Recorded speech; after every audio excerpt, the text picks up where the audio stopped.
ሻይ መጠጣት ቀናችንን በንቃት ለመጀመር ወይም ደግሞ ምሽት ላይ ዘና ለማለት የምንጠቀምበት ተወዳጅ መጠጥ ነው። በዛሬው ቪዲዮ ጥቁር ሻይ ለፀጉር እድገትና ጥንካሬ ያለውን ጥቅም፣ ሳይንሳዊ ሚስጥሩን፣ አሰራሩንና ፀጉራችን ሳይደርቅ እንዴት መጠቀም እንዳለብን በዝርዝር እንመለከታለን። የሻይ ቅጠል ውሃውንም የሻይ ቅጠል ቅባቱንም እንዴት እንደምታዘጋጁና እንዴት በትክክል መጠቀም እንደምትችሉ ማሳያችኋለሁ። ሰብስክራይብ በማድረግ አብራችሁን ቆዩ። የሻይ ቅጠል ውሃ አሰራሩ በጣም ቀላል ነው። የሚያስፈልገን የፈላ ውሃ፣ ራሱ ሻይ ቅጠሉና እንዳስፈላጊነቱ ደግሞ ስፕሬይ ቦትል ነው። በተለያዩ ምክንያቶች ፀጉራችሁ ከተጎዳ ይሄ ሁነኛ መፍትሄ ነው። አሁን የሻይ ቅጠል ውሃችንን አብረን እናዘጋጃለን። በመጀመሪያ እንደ ፀጉራችሁ ብዛት ውሃ ታፈላላችሁ። ውሃችን ሲፈላ ለ1 ሊትር ውሃ 1 የሾርባ ማንኪያ የሻይ ቅጠል ዱቄት ጨምረን ከ1 እስከ 2 ደቂቃ ማፍላት ይኖርብናል። ከዚያም አውጥተን በማጥለል ማቀዝቀዝ።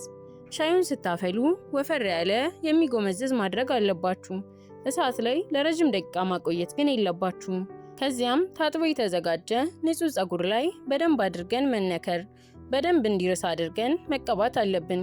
ትንሽ የማድረቅ ባህሪ ስላለው ፀጉራችንን ከተነከርን በኋላ ጭቃ ቅባት መቀባት ይኖርብናል። ከተነከርን በኋላም መታጠብ የለብንም። ምንም አይነት ሳይድ ኢፌክት የለውም። ምክንያቱም ከጥንት ጀምሮ እናቶቻችን ሲጠቀሙበት የነበረው ነገር ነው። ስለዚህ አሁን የሻይ ቅጠል ቅባት አሰራሩን ከማሳየቴ በፊት ውሃውን ስትጠቀሙ የምታገኟቸውን ጥቅሞች ልንገራችሁ። አንደኛ፣ የፀጉር መርገፍን ሙሉ በሙሉ ያስቆማል።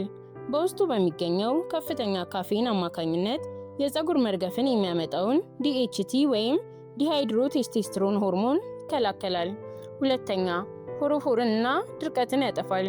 የሻይ ቅጠል የተፈጥሮ አንቲባክቴሪያ ስላለው የራስ ቅልን በማጽዳት ድርቀትንና ፎሮፎርን ቻው ቻው እንድንል ያደርገናል። ሶስተኛ፣ የፀጉር እድገትን ያፋጥናል። በውስጡ የሚገኘው ካፌን የደም ዝውውር እንዲጨምር በማድረግ የፀጉር ህዋሳት በፍጥነት እንዲያድጉ ያደርጋል። ብቻ ምን አለፋችሁ ለፀጉራችሁ እድገት፣ ብዛት፣ ለፎሮፎር፣ ለሁሉም ፍቱን መፍትሄ ነው። ሞክሩትና ታመሰግኑኛላችሁ። እዚህ ጋር አንድ የማሳስባችሁ ነገር በቻላችሁት አቅም በስፕሬይ ተጠቅማችሁ ከመርጨት ይልቅ ብትነክሩትና ሙሉ ፀጉራችሁን ብታዳርሱት የበለጠ ውጤት ማግኘት ትችላላችሁ። በምን ያህል ጊዜ እንጠቀም ለምትሉኝ ደግሞ በሳምንት 1 ጊዜ መጠቀም በቂ ነው። አይ ካላችሁ ግን በሳምንት ከ2 ቀን በላይ መነከር የለባችሁም። የትኛውን ሻይ ቅጠል እንጠቀም ላላችሁኝ ደግሞ ኦሪጂናል አዲስ ቲ ከኩዊንስ ሱፐርማርኬት ገዝታችሁ ብትጠቀሙ ይመረጣል። ማግኘት ካልቻላችሁ ደግሞ ማንኛውንም ሻይ ቅጠል መጠቀም ትችላላችሁ። ሌላው ደግሞ ሁሌም ፀጉራችንን ስንነከር ከ3 እስከ 5 ደቂቃ የራስ ቅላችሁን ማሳጅ ማድረግ አትርሱ። እስካሁን ያካፈልናችሁ መረጃ ጠቃሚ ሆኖ ካገኛችሁት ለጓደኞቻችሁ ሼር በማድረግ ቪዲዮን ደግሞ ላይክ በማድረግ አበረታቱን። አሁን በቀጥታ የሻይ ቅጠል ቅባቱን እንዴት በቀላሉ ማዘጋጀት እንደምትችሉ ላሳያችሁ። በመጀመሪያ 2 የሾርባ ማንኪያ የሻይ ቅጠል በመጥበሻ ላይ አድርገን እናምሰዋለን። አሁን ሻይ ቅጠላችንን ጠቆር እስከሚል ድረስ በደንብ እንቆለዋለን። አሁን ሻይ ቅጠላችን በደንብ እየጨሰ ነው። ከዚያም ምርጥ ከለር ከያዘልን በኋላ አቀዝቅዘን በቡና መፍጫ ወይም ደግሞ በቅመም መፍጫ ተጠቅመን በደንብ እንፈጨዋለን። እንደምታዩት አሁን ሻይ ቅጠሉ በደንብ ድቅቅ እስከሚል ድረስ ነው የፈጨሁት። አሁን ያላችሁን ማንኛውንም ፈሳሽ ቅባት ታዘጋጃላችሁ። እኔ የምጠቀመው ታፍሊን ነው። እናንተ ግን ዘይኒትም ኮኮናት ኦይልም ያላችሁን የትኛውንም ፈሳሽ ቅባት መጠቀም ትችላላችሁ። የፈጨሁትን ሻይ ቅጠል ጠርሙስ ውስጥ ነው የማደርገው፣ ምክንያቱም ጠርሙስ ሲሆን ቶሎ ስለማይበላሽ ነው። ከሌላችሁ ግን ማንኛውንም ዕቃ መጠቀም ትችላላችሁ። ሻይ ቅጠሉ ላይ ቅባቱን ጨምሬ በደንብ አዋህደዋለሁ።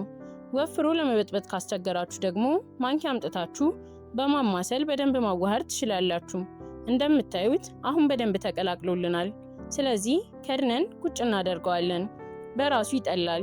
የጠለለውን ቅባት በማንኛውም ጊዜ ስንፈልግ እየወሰድን መቀባት እንችላለን።